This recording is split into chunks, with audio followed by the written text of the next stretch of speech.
అందరికీ నమస్కారం. Welcome to my channel. This is doctor RB Sudha. ఇప్పుడు మనం మాట్లాడబోయేది జూలై నెల ఫలితాలు. జూలై 2025లో ద్వాదశ రాసుల వారికి ఎలా ఉందో చూద్దాము. అందుకన్నా ముందు మనం ఎప్పుడు మాట్లాడుకుంటూ ఉంటాము, గోచారం మాట్లాడుకోవాలి. సో గోచార రీత్యా ఏ గ్రహాలు ఎక్కడున్నాయో చూద్దాం. అలాగే వాటి జనరల్ పరిహారాలు కూడా ఫస్ట్ చూద్దాం అన్నమాట. ఫస్ట్ మనం మాట్లాడుకోబోయేది శనీశ్వరుడు గురించి. శనీశ్వరుడు మనకి ప్రస్తుతం మీనరాశిలో ఉన్నారు. ఆయన కూడా వక్రిస్తున్నారు. 13th జూలైకి వక్రిస్తున్నారు అన్నమాట. ఆయన ఈ నెలంతా ఇందులోనే ఉంటారు. మనకు తెలుసు 2.5 ఏళ్ళు ఒక రాశిలో ఉంటారు శనీశ్వరుడు. సో ఏల్నాటి శని మనకి ప్రభావం కానీ ఏల్నాటి శని ఎవరెవరికి ఉందో మనం చూద్దాము. ఫస్ట్ మేషరాశి వాళ్ళకి స్టార్ట్ అయింది. అండ్ ఆల్సో మనకి మీనరాశి వాళ్ళకి 2వ ఘట్టంలో ఉంది. కుంభరాశి వాళ్ళకి 3వ ఘట్టంలో ఉందన్నమాట. నెక్స్ట్ మనం మాట్లాడుకోబోయేది మనకి శుక్రుడు అనమాట. శుక్రుడేమో ప్రస్తుతం ఏంటంటే మనకు వృషభంలో ఉన్నారు. ఆయనేమో 26th జూలైకి మిథునానికి వెళ్తున్నారనమాట. మనకి మిథునంలో ఏంటంటే జూపిటర్ అలాగే సన్ అంటే సూర్య భగవాన్ కూడా ఉన్నారు. సో ప్రస్తుతం జూపిటర్ ఏంటంటే కంబషన్ స్టేజ్లో ఉన్నారు. ఆయన జూలై 10th కంబషన్ నుంచి బయటకు వస్తున్నారు. అంటే కొంచెం స్తంభించిపోయి ఉన్నారనమాట. ఆయన కొంచెం బయటకు వస్తున్నారు July 10th. So most of the blessings అంటే తులారాశి వాళ్ళకి బ్లెస్డ్ పీపుల్ అని చెప్పచ్చు. అలాగే మిథున రాశి వాళ్ళకి చాలా బాగుంటుందని చెప్పచ్చు జూలై 10th తర్వాత. అలాగే కుంభరాశి వాళ్ళకు కూడా కొంతవరకు బాగుంటుందని చెప్పచ్చు అనమాట. అలాగే మనం చూసాము అంటే సూర్యగ్రహం మనకి జూలై 16th కర్కాటక రాశికి వెళ్తున్నారనమాట. అండ్ ఆల్సో కర్కంలో ప్రస్తుతం ఉన్నది ఏంటంటే మనకి బుధుడు ఉన్నారు. బుధుడేమో మనకి మే 16th కాదు 18th వక్రిస్తున్నారు, రిట్రోగ్రేషన్కి వెళ్తున్నారు అనమాట. అండ్ ప్రస్తుతం మనకి మార్స్ అలాగే కేతు మనకి సింహంలో ఉన్నారు. రాహు ఏమో కుంభంలో ఉన్నారు. మార్స్ అంటే కుజగ్రహం కూడా ఏంటంటే 28th జూలైకి మనకి కన్యా రాశికి వస్తున్నారనమాట. ఇవి గ్రహస్థితులు ఈ నెలకి. అలాగే మనం చూసాము అంటే జనరల్ పరిహారాలు ఎప్పుడైనా నేను చెప్తూ ఉంటాను. నవగ్రహ స్తోత్రాలు నవగ్రహ పూజలు చేసుకోవడం అనేది చాలా మంచిది. అలాగే స్తోత్రం చదువుకోవడం ఎప్పటికీ మంచిదే. సన్ మూమెంట్ ఎవ్రీ మంత్ ఉంటుంది కనుక తప్పక మీరేంటంటే సన్కి అర్ఘ్యం ఇవ్వడం కానీ అలాగే ఆదిత్య హృదయం చదువుకోవడం కానీ చాలా మంచిది. మనం ఎప్పటికైనా ఈ పాజిటివ్ అంటే ఈ పూజలు కానీ లేకపోతే ఒక రెమెడియల్ మెషర్స్ కానీ ఎందుకు చెప్తాము అంటే పాజిటివ్గా మిమ్మల్ని తీసుకెళ్ళి పాజిటివ్ దిశలో తీసుకెళ్ళడానికి మనం చెప్తూ ఉంటాము. ఎందుకంటే ఎప్పటికైనా సరే మనకి పాజిటివ్గా ఉంటే పాజిటివిటీ మనకి పెరుగుతుంది. మన లైఫ్లో కూడా మంచి ఆపర్చునిటీస్ వచ్చే ఛాన్సెస్ కూడా ఉంటాయి. అలాగే లైఫ్ని పీస్ఫుల్గా లీడ్ చేయడానికి మనకి రెమెడియల్ మెషర్స్ కింద మనం తీసుకోవచ్చు అనమాట. అలాగే మనం ఒక జపం చేసినా కానీ లేకపోతే ఒక పూజ చేసినా కానీ లేకపోతే ఏంటంటే ఇంట్లోనే ఒక చిన్న పూజ చేసినా కానీ లేకపోతే దేవుణ్ణి పొద్దున్నే లేచి తలుచుకున్నా కానీ తప్పక మనకి ఆయన బ్లెస్సింగ్స్ అంటే యూనివర్స్ బ్లెస్సింగ్స్ మనకి ఎప్పటికైనా ఉంటాయి అన్నమాట. అండ్ ఆల్సో అందరూ కలిసి చేశారు అనుకుంటే కనుక మనకి కమ్యూనిటీ కానీ ఈ దేశం కానీ లేకపోతే ఈ లోకం కానీ ఎలివేట్ చేయడానికి పాజిటివ్ ఎనర్జీ పైనుంచి మనకి యూనివర్స్ నుంచి రావడానికి మనకి ఆస్కారం ఉంటుందన్నమాట. అందుకని ఎప్పటికైనా రెమెడియల్ మెషర్స్ నిత్యం చేయమని చెప్తూ ఉంటాము. అలాగే చాలామంది ఏంటంటే శక్తి పూజలు చేస్తూ ఉంటారు. శక్తి పూజలు చేసే వాళ్ళకి నిత్యం చేసుకోండి. దాంతోపాటు ఈ పూజలు కూడా మనం చెప్పేవి చిన్న చిన్న పరిహారాలు కూడా చేసుకుంటే మీకే మంచిది. ఎందుకంటే రాశి వారీగా మనం చూసాము అంటే కనుక గ్రహస్థితులు నెల నెల మారుతూనే ఉంటాయి.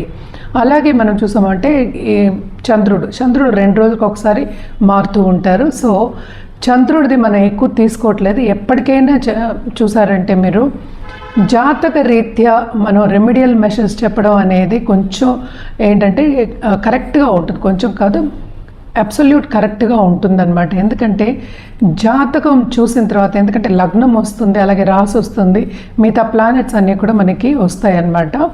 ఇదేంటంటే మన నెలకి మాట్లాడుకుంటున్నాం అండ్ షార్ట్ టర్మ్ ఇది. సో తప్పక పరిహారాలు మీకు కరెక్ట్గా కావాలి. అలాగే ఏంటంటే మీ లైఫ్లో ఇంకా పాజిటివిటీ పెరగాలి. మంచి కార్యక్రమాలు అంటే ఏంటంటే మీ లైఫ్ అంతా హ్యాపీగా ఉండాలి అన్నప్పుడు జాతకం చూపించుకుని పరిహారాలు చేయడం అనేది వెరీ వెరీ ఇంపార్టెంట్ అన్నమాట. ఎందుకు ఇంపార్టెంట్ అని కూడా నేను ఇందాక వివరించున్నాను.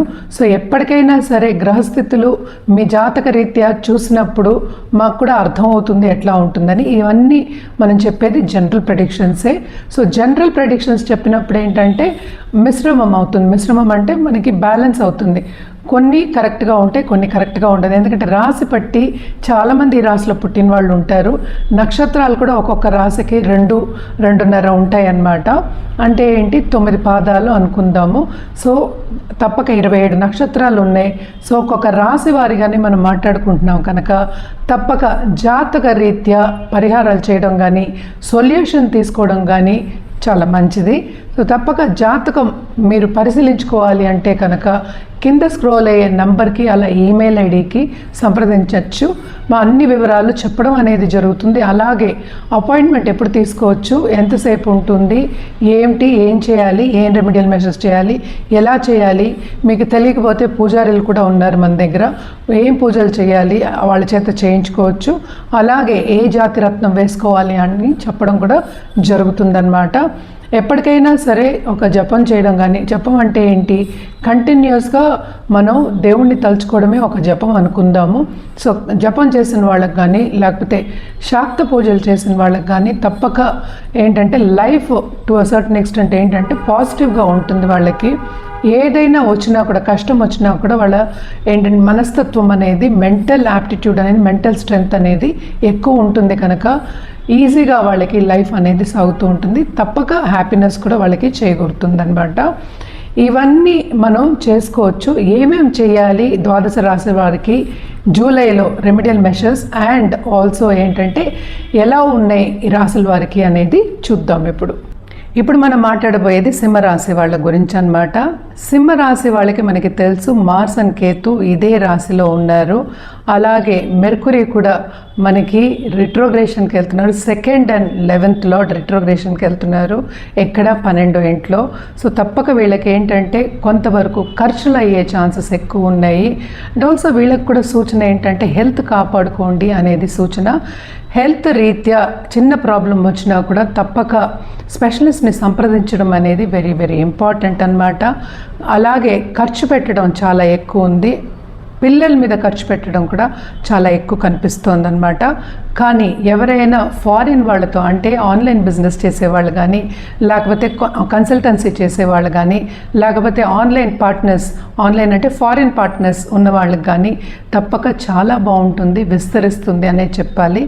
ఎందుకంటే మనం చూసామంటే 11th జూపిటర్ సంచారం జరుగుతోంది. ఆయన కూడా కంబషన్ నుంచి బయటకు వస్తున్నారు. సో తప్పక చాలా బాగుంటుంది. And also 2nd half of this month ఏంటంటే మనకి సన్ కూడా 12వ ఇంట్లోకి వస్తున్నారు కనుక తప్పక ఖర్చులు అనేవి చాలా అధికం. ఆపర్చునిటీస్ చాలా వస్తాయి, కెరియర్ పాత్లో బాగుంటుంది. కానీ దాంపత్య జీవితంలో కొన్ని డిస్టర్బెన్సెస్ అనేవి కనిపిస్తున్నాయి. అండ్ ఆల్సో ఎప్పుడు ఎక్కువ ఈగో క్లాషెస్కి వెళ్లకుండా కొంచెం శాంతంగా పేషెన్స్గా ఉండడం అనేది వీళ్ళకి సూచన అన్నమాట. అలాగే ఈ రాశిలో ఉన్న వాళ్ళ బిజినెస్ పీపుల్కి మాత్రం చాలా బాగుంటుంది. మంచి కార్యక్రమాలు చేయడం కానీ లేకపోతే పార్ట్నర్షిప్ బిజినెస్లో కానీ ముందుకెళ్ళడం కానీ వీళ్ళకి కనిపిస్తుంది అనమాట. ఎస్పెషలీ ఆన్లైన్ పార్ట్నర్స్ అంటే ఫారిన్ పార్ట్నర్స్ కానీ లేకపోతే ఇంకా ఎక్స్ట్రా పని చేయడం, ఆన్లైన్ బిజినెస్ వేరే చేయడం కానీ కనిపిస్తోంది కనుక తప్పక రాబడి అనేది సడన్గా రాబడి అనేది వస్తుంది. ఆపర్చునిటీస్ కూడా చాలా వస్తాయి.